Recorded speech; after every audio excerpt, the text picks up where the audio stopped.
Ya, yang terhormat Pak Aris dari LKPP, Regulator Advokasi, Pak Asisten, Wakil Pak Sekda, untuk Pak Bles, Pak BBJ, para kepala dinas yang hadir, Bapak Ibu, para pengusaha kontrak konstruksi ya, pengadaan Rikes. Assalamualaikum warahmatullahi wabarakatuh. Ya, selamat sore semua. Nah, saya mau sampaikan beberapa kebijakan Pemda DKI supaya Bapak Ibu tidak salah paham. Saya juga tidak mau menyatakan bahwa banyak pengusaha kecil menengah jadi susah berproyek di DKI. Nah, saya ini dari kecil nih anak pemborong juga. Bagaimana permainan pengadaan barang di pemerintah saya tahu semua. Apalagi saya juga pernah jadi anak angkat bupati. Saya pernah jadi DPRD, panitia anggaran. Saya pernah jadi bupatinya. Jadi saya bisa dari dua sisi, saya ngerti sekali permainan namanya konstruksi pengadaan barang. Nah, saya mau tegaskan di Jakarta tidak ada lagi. Ini bahannya nggak ada saya punya. Tidak ada lagi kesempatan kalau masih berpikir mau main. Memang 2-3 tahun ini masih main nggak? Oh masih, saya tahu. Masih.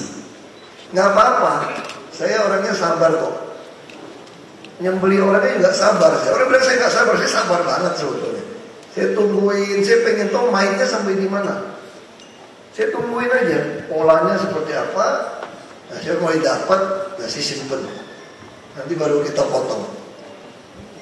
Nah, jadi kami berpikir Jakarta nggak bisa dibuat main-main seperti ini lagi. Pembagian apalagi nanti ke depan bangsa ini akan mengarah ke non tunai, transaksi non tunai. Kami pun sudah kerjasama dengan PPATK.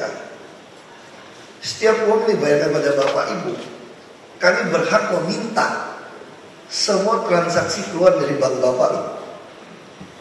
Jadi Bapak Ibu jangan kira saya tidak tahu. Makanya saya bisa tangkap orang dengan gampang. Duit kami masuk, duit dia keluar. Kita monitor. Karena mau transaksi mana, wajar tidak wajar, kita monitor. Nah ini kita biarkan saja. Nah saya sengaja cerita ini.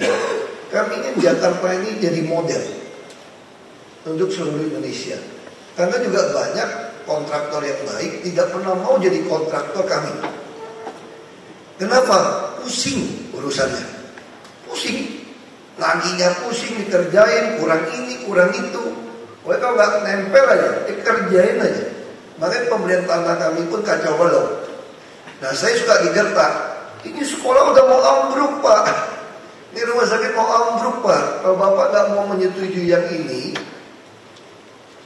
malu kita Pak. Saya bilang enggak, gua nggak malu. Jadi gimana? Dia tanya. Nanti berantakan dong. Nanti 2 tahun tulis tuh Pak. Gedung sekolah Bapak, perpustakaan apa, puskesmas semua berantakan. Tulis saja. Saya memilih tidak bangun daripada Anda bangun macam-macam. Ini tahun ini juga masih kesalahan. Saya minta Pak Bres itu udah lelang tahun lalu sebetulnya. Tapi tahun ini masih banyak proyek belum mulai. Kita mau bangun rusun di penjaringan. Jadi saya betul-betul marah tuh begini. Udah mau nyolong, mau main, tapi jangan korbanin rakyat gitu loh.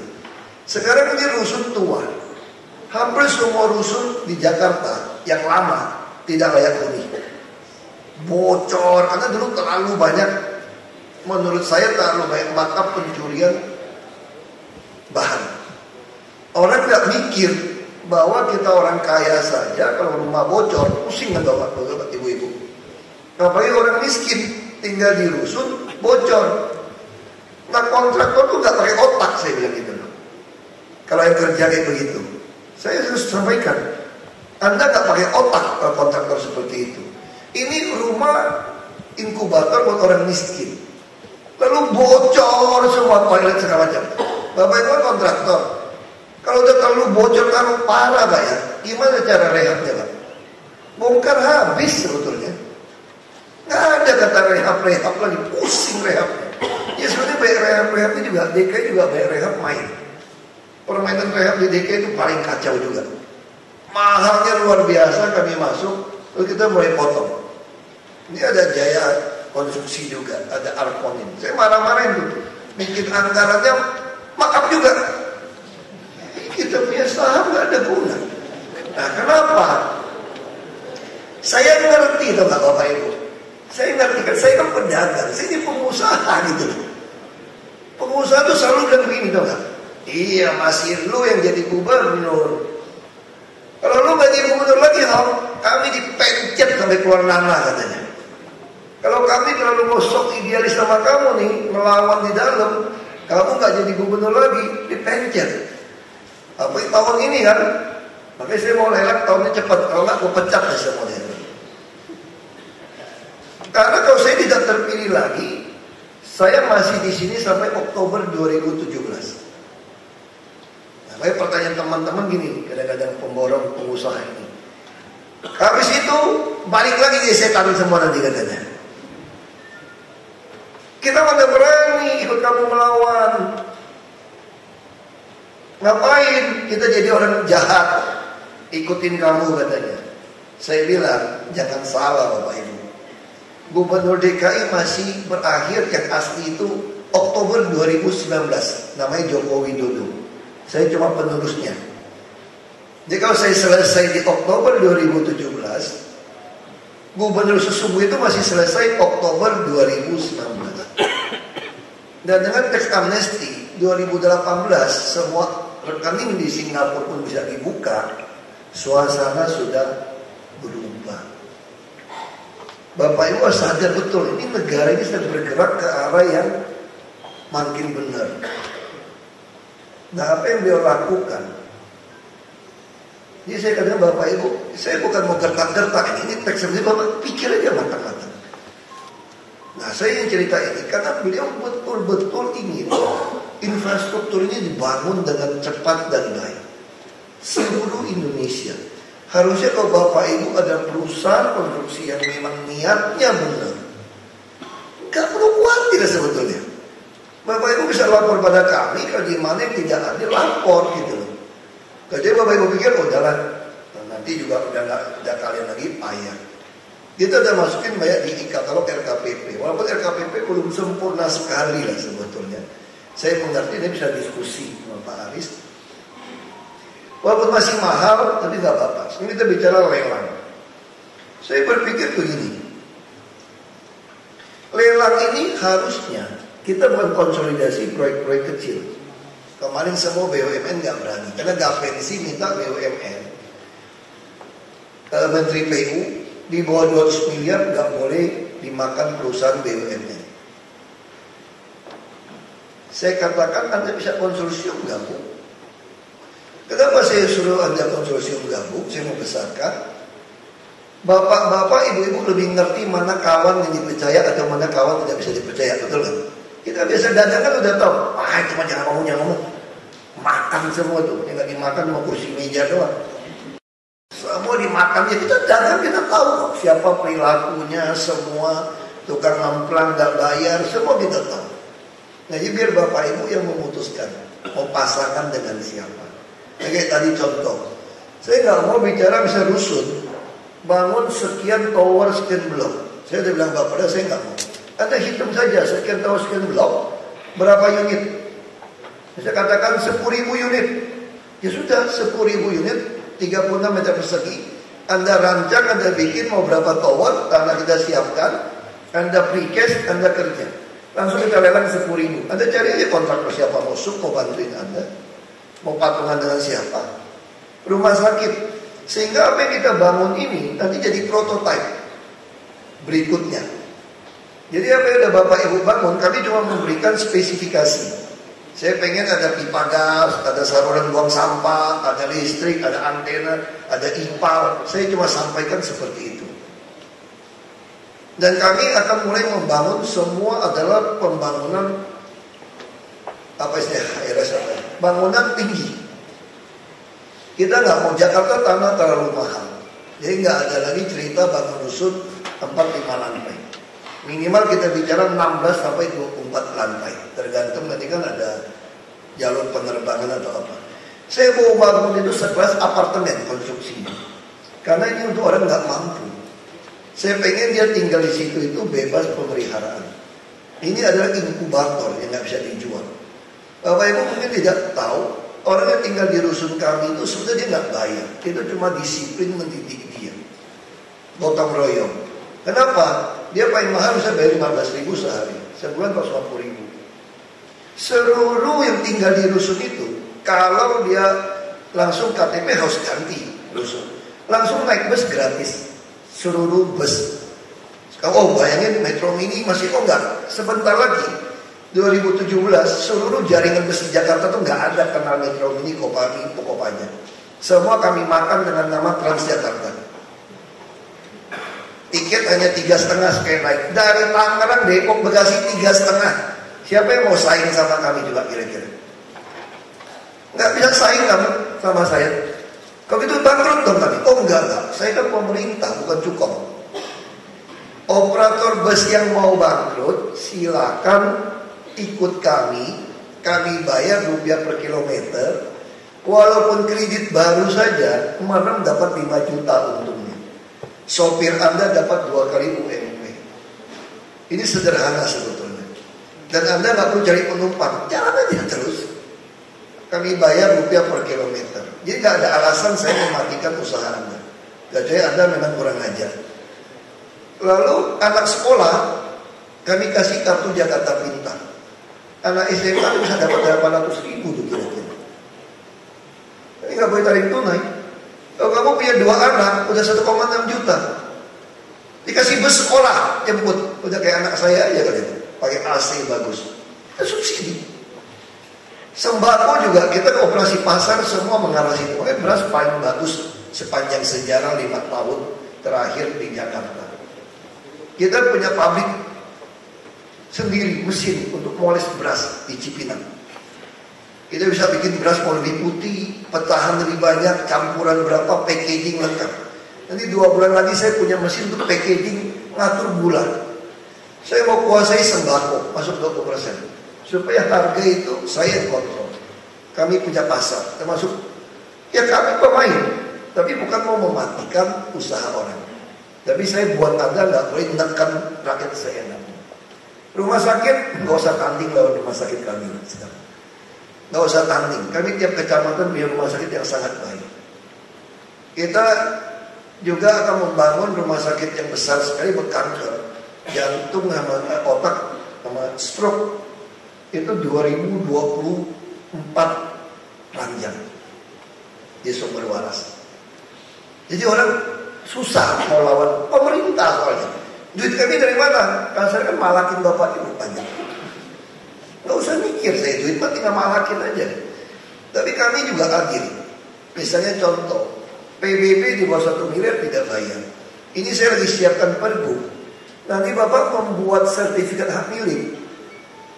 Itu nggak perlu bayar BPHTB untuk yang nilai di bawah 2 miliar. Jadi nggak usah kali 5%.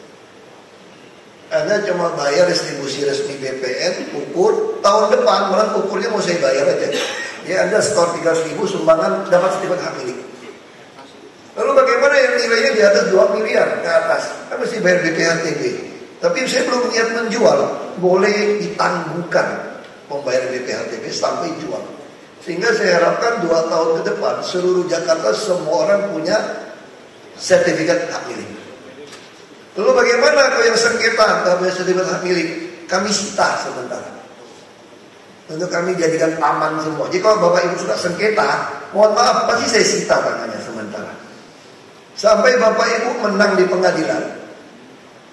Baru saya tanya, mau saya balikin atau mau kami bayar? Jadi tidak ada sepotong tanah pun Jakarta yang tidak kelola dengan baik. Nah saya cerita seperti ini, Bapak Ibu bisa bayangkan proyek yang ingin kami bangun. Saya memimpikan tiap tahun itu saya bisa punya 50.000 unit rumah susun ukuran 36. Bapak Ibu hitung saja. Gimana caranya Bapak Ibu bantu saya dengan mutu yang baik? Saya mau punya 50.000. dalam hitungan saya mungkin butuh 300.000 unit untuk orang-orang Jakarta yang belum mampu beli rumah.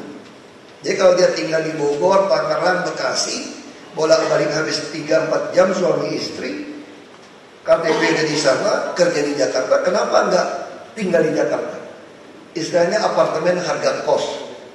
Jadi ke depan Bapak Ibu jangan bangun apartemen yang terlalu murah, enggak akan orang pakai lagi. Karena kami akan supply di pasar dengan target 50.000 sebetulnya setiap tahun. Baru ini bisa kejar supaya orang-orang tetap tinggal di tengah kota. Dan dusun kami bawahnya pasti pasar terpadu, pasti klinik. Kami juga akan membangun RPTRA saja, sederhana, ruang publik terpadu ramah anak, untuk tentu di luar kawasan kaya. Pasti 3.000-an lokasi, karena tiap RW ada satu RPTRA. Ini juga kami mau digabungkan. Kami akan terus beli tanah.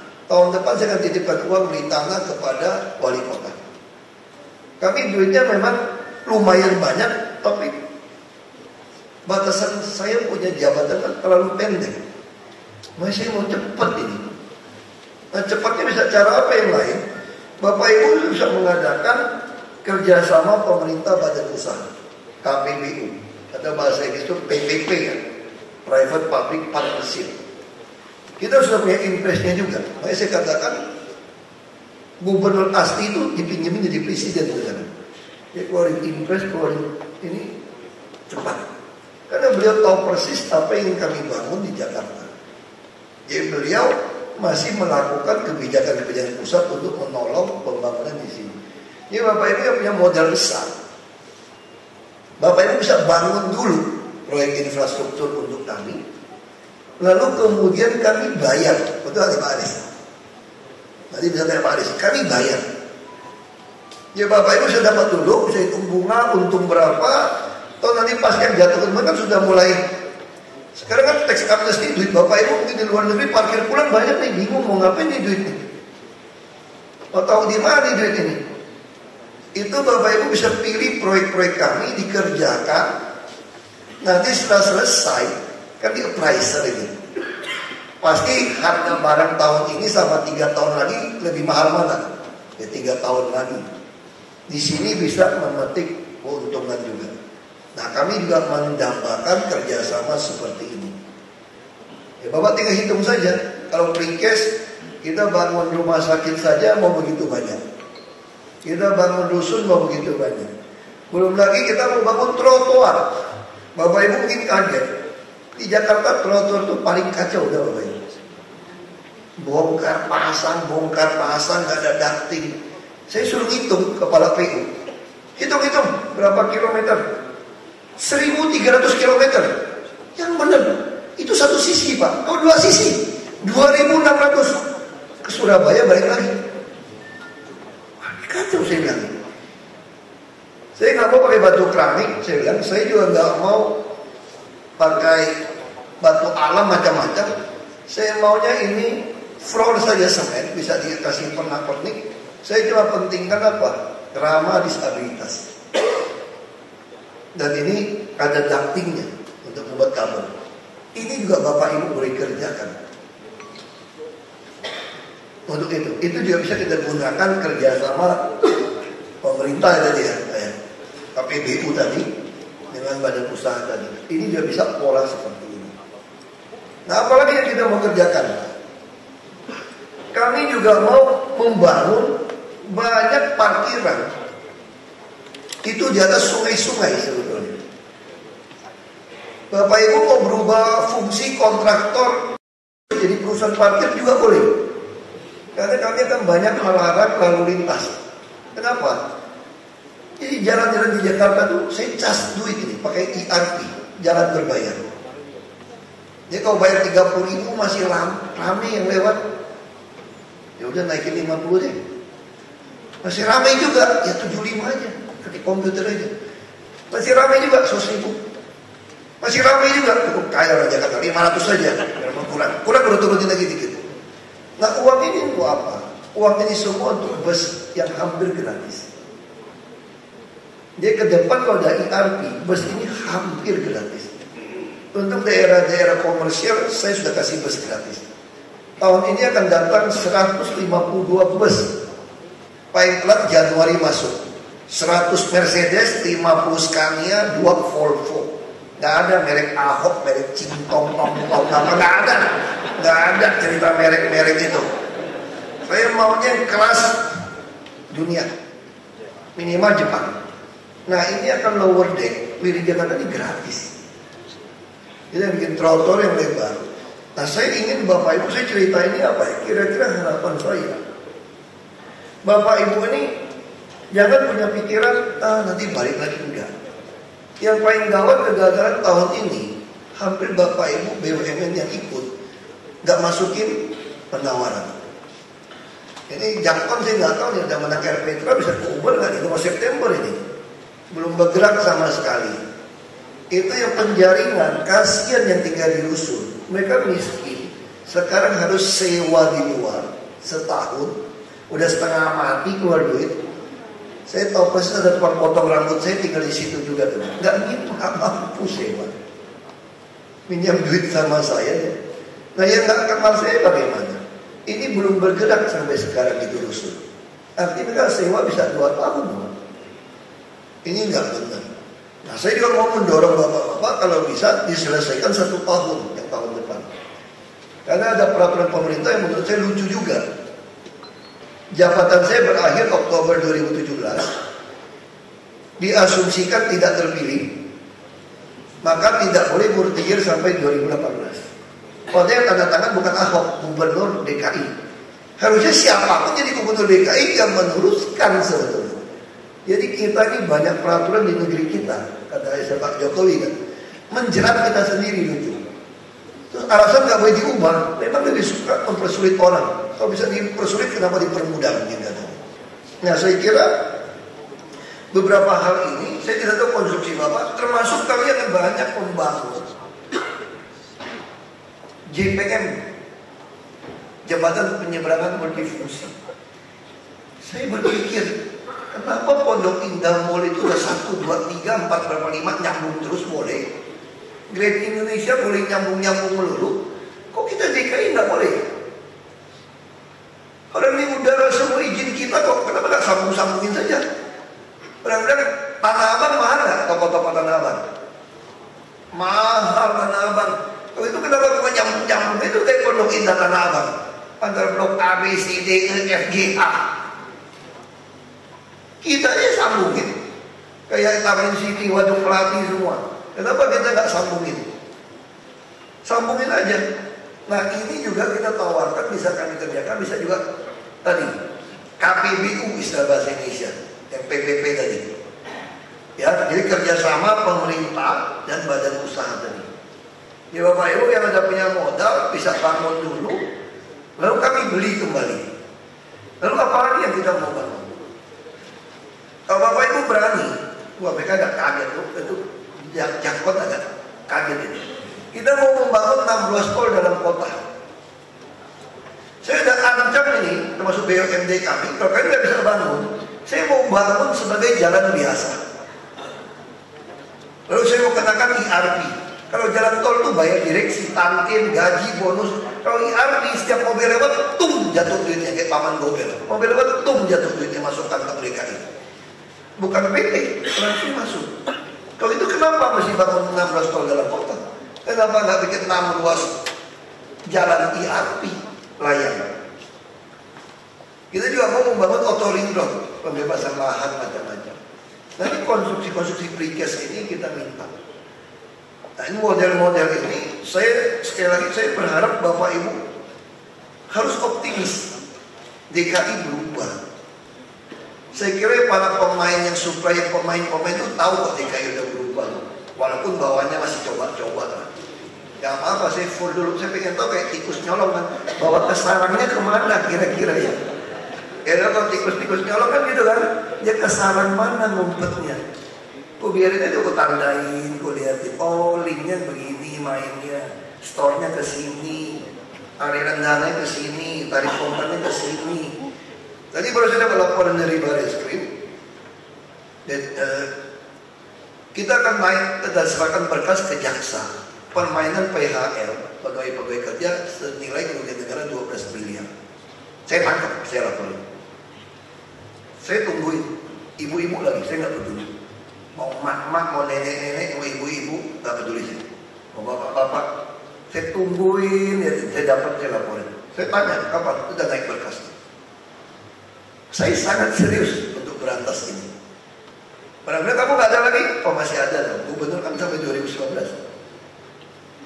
Terus ada lagi yang kurang ajar kayak gini sama saya teman-teman. Kalau nanti nggak ada Pak Jokowi lagi gimana? Baik lagi dong? Saya belum tentu. Enggak baik lagi. Kurang ajar, kamu pesimis.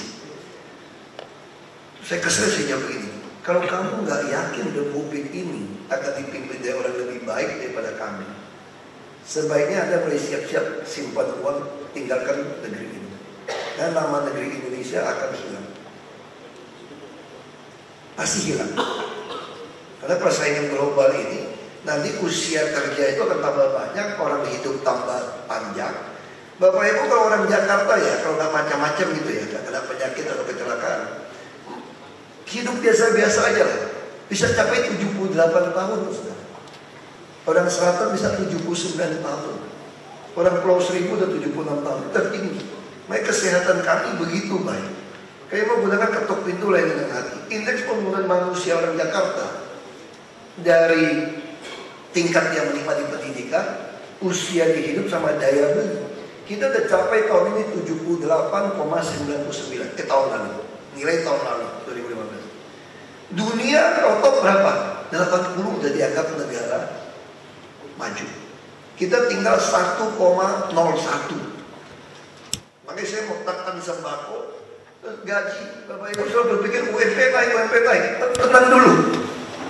Saya adalah orang yang selalu ngotot UMP naik berdasarkan KHL plus inflasi, kebutuhan hidup layak. Buat apa gaji 5 juta, kebutuhan hidup sembakonya semua 4 juta, hidup 4,9. Lebih baik gaji saya hanya 3,5 juta, tetapi biaya hidup hanya 2,5 juta. Baik, kami mulai menekan biaya perumahan, transportasi dan sembako. Sembako untuk gaji-gaji anak buah bapak ibu itu bisa habis 70-73% dari total gaji. Nah ini yang kita tekan, biaya hidup ini, dengan kesehatan, dengan transport, dengan perumahan. Tapi saya tidak akan berhasil kalau bapak ibu tidak mau membantu kami membangun dengan mutu terbaik.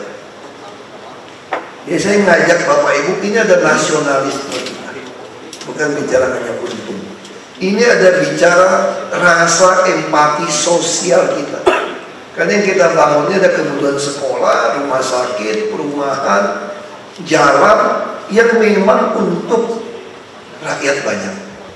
Ini kalau Bapak Ibu hanya berpikir ngambil untung pendek, apalagi jual. Saya pernah masuk, saya Pak Yusmada, jembatan di Muara Karang dekat rumah saya.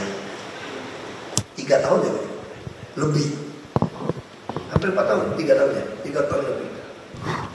Itu mangkrak, itu jual 5 kali saya kira. Jual. Itu seluruh toko di situ mati tokonya.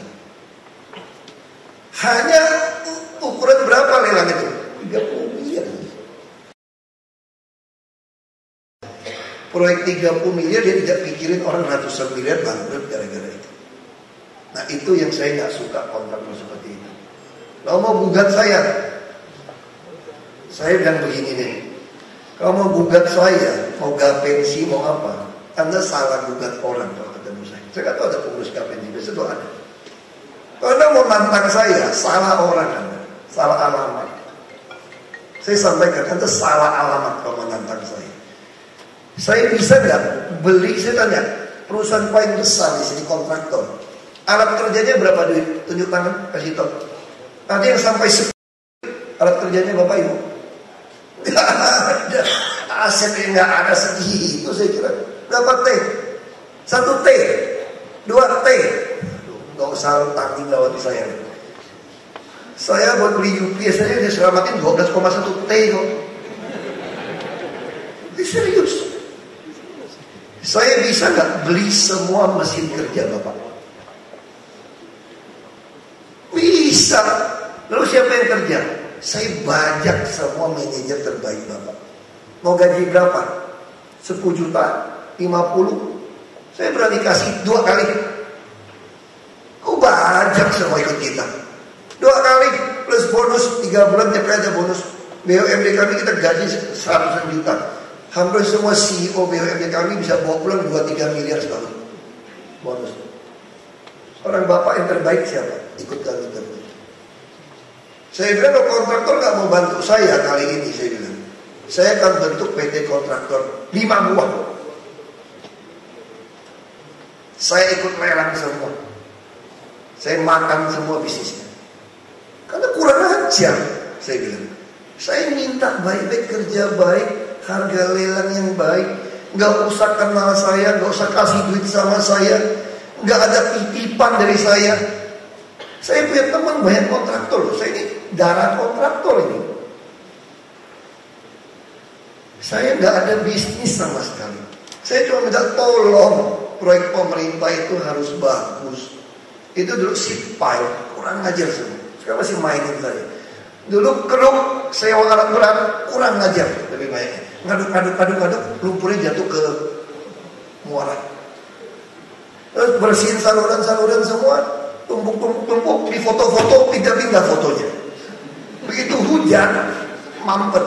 Dan sekarang kalau hujan, saya berani sombong dari dulu ngomong kan. Kalau hujan berhenti, gak lebih sehari kering. Jadi rumah Anda memang mangkok. Karena semua saluran kita lagi kerjain ini, belum sempurna. Tapi sampai akhir tahun, apabila tanggul kami selesai, kalau cuma rob sama hujan. Sekarang Bapak Ibu tahu nggak ancaman terbesar Jakarta itu apa? Dulu kalau dengar Katulampa siaga 1, nggak tidur saya semalaman. Kurang ajar nggak Katulampa ini. 3-4 jam akan sampai Jakarta. Wah, deg-degan. Kampung Pulau masih tenggelam. Kampung Pulau nggak ada lagi cerita itu. Sekarang sebentar lagi Bukit Duri. Sekarang saya tanya, Manggarai pernah siaga 1 nggak Bapak Ibu? Sekarang pernah nggak? Nggak pernah lagi. Selama ini kita dibohongin aja, ditutup-tutup terus. Ya lupa, saya ini orang tambang. Saya ini anak geologi. Saya ada pertanyaan nih. Air datang tutup dulu, dan tinggi baru buka yang pada sempat, betul nggak? Sekarang saya suka buka terus, tutup, gue tempelin. Datangin. Udah, nggak pernah siaga 1 di Manggarai, betul lah? Kayak di Marikota, nggak ada siaga 1. Jadi Katulampa mau kirim Ciliwung berapapun air, datang aja, kirim aja. Selama waduk itu kita bisa bikin min 2,8. Kirim aja semua air. Yang saya khawatir sekarang itu drop. Tanggul kita buruk, jelek, 2,8 meter. Kalau rob melintasi 2,8 meter dan hujan gede, kiriman datang, selesai Jakarta. 40% tenggelam. Selesai Jakarta, 40%. Makanya sekarang tanggul kami mau bangun 3,8 meter dari muka laut. Jadi kalau dibandingkan dengan daratan, kira-kira bisa jatuh tuh 5 meter kira-kira rata-rata.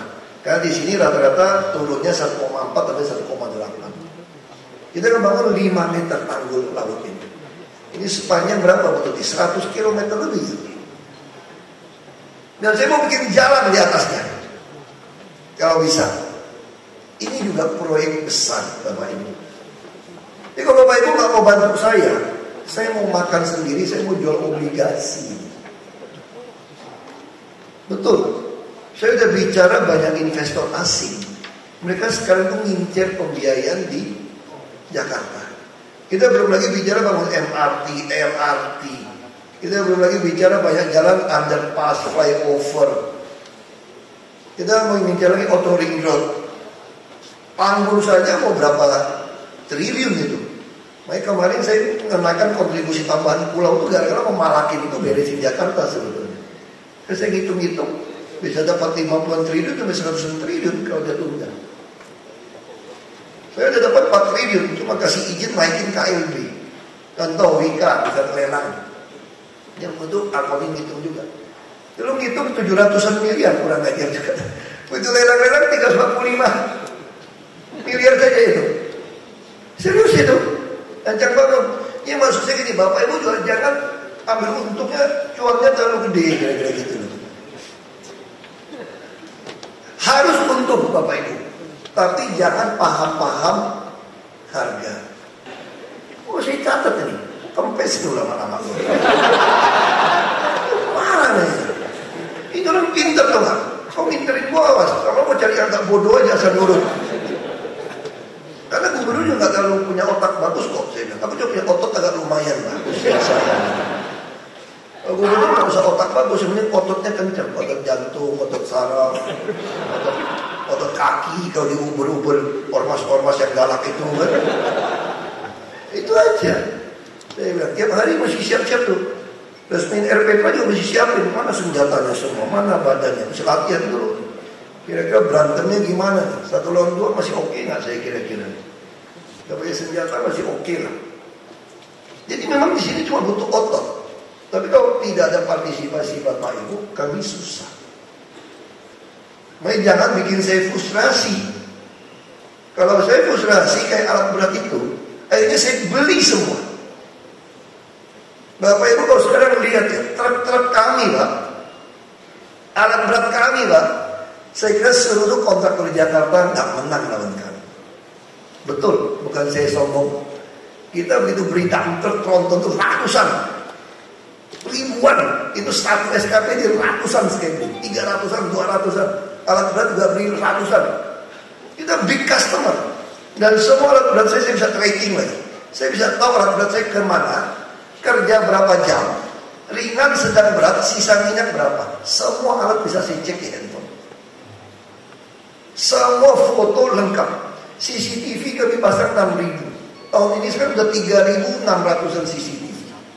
CCTV kami itu bisa membaca plat nomor sampai wajah Bapak Ibu. Sampai akhir tahun 6.000. Tanpa pakai uang DKI. Dari mana dapatnya? Orang mau minta pasang provider 4G itu. Lu kalau gak pasangin gue CCTV, gue gak mau kasih izin, gue parahin aja. Kok bisa? Kalau kau minta, kasih gak lo? Pribadi. Kasih gak? Masa bohongin saya bekas pejabat, bekas pengusaha, anak bupati, kasih gak ada, duit juga minjem. Jadi kontraktor itu paling kasihan sih kita Bapak Ibu. Kata bapak saya, waktu mau meninggal, pesan saya begini. Jangan pernah jadi kontraktor untuk Pemda maksudnya. Makanya banyak kontraktor bagus gak mau Pemda. Kalau jadi kontraktor Pemda, kamu cuma numpang hidup lewat hidungnya. Kenapa numpang hidup lewat hidungnya? Proyek mau digoreng saja, di Bapeda mesti nyogok, di SKPD mesti nyogok, naikin lagi ke DPRD mesti nyogok, sampai turun kerja minta lagi. Dan biasa pejabat itu agak jahat juga. Udah minta di depan, nanti di ujung dia minta lagi tuh. Kebutuhannya macam-macam loh. Mau kawinan, mau sewa video, mau bini muda, apa semua dipiara ini. Ya tentu enggak, itu cerita dulu. Lalu minta lagi kan udah habis. Udah tenang, tahun depan proyeknya kita kasih lagi. Ngijon dulu. Setorannya kurang bagus, dipecat lagi ganti pemain baru. Setor lagi. Jadi nggak heran namanya kontraktor suka tukar cek kosong tuh bapak gue ini. Kalau pejabat minta uang nggak boleh ngaku nggak ada uang, malu tuh.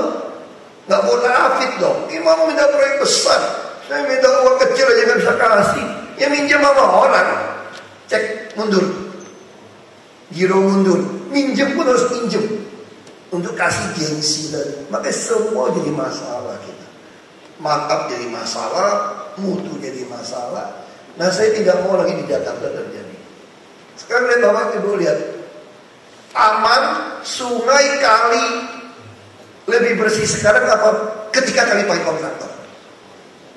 Sekarang saya punya alat sendiri tuh. Kontraktor punya alat teriak seat pile lagi sekarang. Saya udah ngancam main seat pile. Kalau ada seat pile mahal nggak masuk akal, rancang ngarang-ngarang lagi kayak kejadian di Abdul Muiz. Yang nggak butuh seat pile, pohon mahoni, pohon itu tebangin, sebel sekali. Sakit hati saya itu pohon ditebangin. Hanya gara-gara seat pile yang nggak ada guna, jembatan masih bolong dibiarin, itu buat proyek katanya. Saya udah suruh beli mesin seat pile nggak mau, terus nyerah. apa-apa, ganti lagi pemain. Kalau sheet pile terus dikerjain, saya akan beli semua sendiri. Baloknya tinggal kita kerjasama dengan e-katalog, LKPP kami beli. Kalau enggak, kami akan bikin juga sendiri, precast sendiri. Ini BUMN, BUMD. Nah, saya harap ini semua saya cerita terus menerus. Bapak Ibu harus percaya sama kami serius sekali. Ada nggak saya temui Bapak Ibu mau titip proyek macam-macam? Nggak pernah sih, banyak kenal Bapak Ibu kok. Kok dia ngaku-ngaku saudara saya, bohong, saudara saya itu nggak suka bisnis. Nggak ada bisnis proyek. Ngaku saudara terus ada duduk di kursi saya lalu anggap saudara. Jangan, semua orang bisa duduk di kursi gubernur foto sama saya. Kalau foto sama saya mas, semua orang bisa nongkrong. Ini baru ada datang nih. Bekas pegawai saya, keluarga lagi datang, anak kuliah di Bandung, anak kecil yang ngantuk, lagi tidur di ranjang saya anaknya sekarang. Lagi makan di ruangan makan saya waktu saya hadir di sini. Jadi kalau dia foto-foto di ranjang kamar saya, orang kampung lalu bilang ini saudara banget sama saya, jangan percaya itu. Karena semua orang boleh numpang, saya nggak ada uangan, nggak ada ruangan kerja saya. Semua orang bisa masuk ruangan saya enaknya. Saya ini kulinya orang Jakarta, sederhana aja saya. Kalau saya berhenti ini bagaimana? Bisa nggak saya hidup nggak kerja? Nggak bisa. Uang saya nggak cukup, saya mesti ngelamar kerja sama orang untuk bisa hidupin. Untung aja anak saya masuk perguruan tinggi negeri. Saya doa mudah-mudahan dua adiknya berikut juga masuk perguruan tinggi negeri saja, supaya dibayar negara biar lebih murah. Nah ini sekali lagi Bapak Ibu, tadi Bapak tanya secara teknis, saya hanya kasih pengarahan, ingin tahu Jakarta mau seperti apa.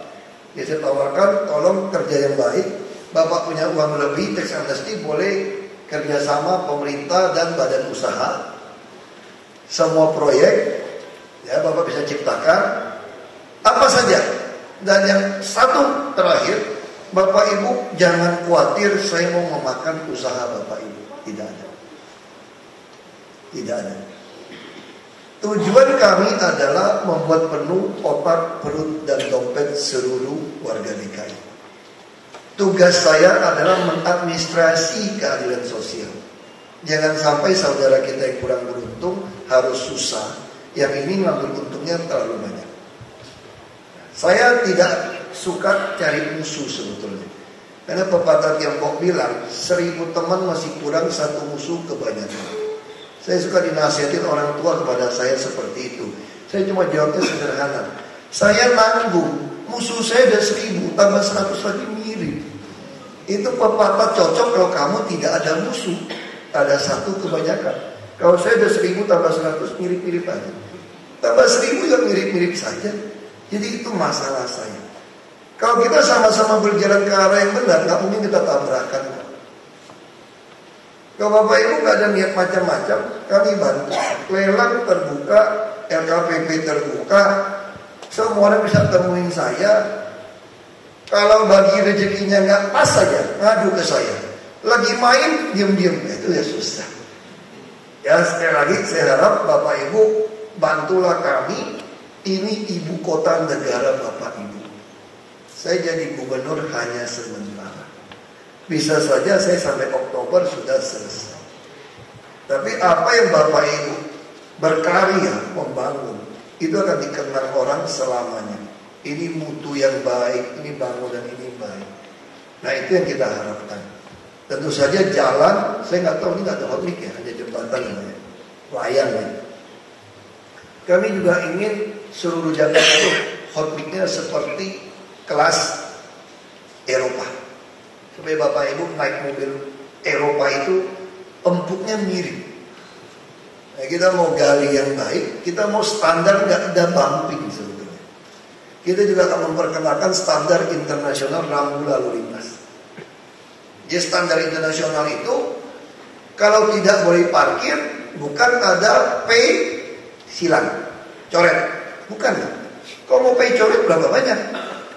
Pokoknya kalau nggak ada huruf P, itu nggak boleh parkir aja. Kalau boleh parkir itu P biru.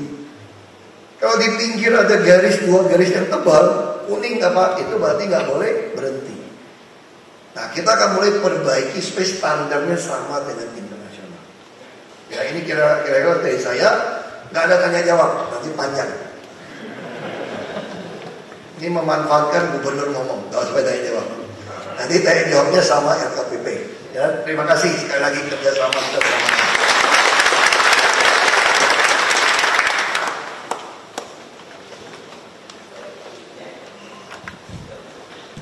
Baik, terima kasih. Bapak Ibu hadirin undangan yang kami hormati, acara akan dilanjutkan dengan paparan dari narasumber, yaitu Direktur Advokasi dan Penyelesaian Sanggah Lembaga Kebijakan Pengadaan Barang Jasa Pemerintah, yaitu Bapak Insinyur M. Aris Supriyanto.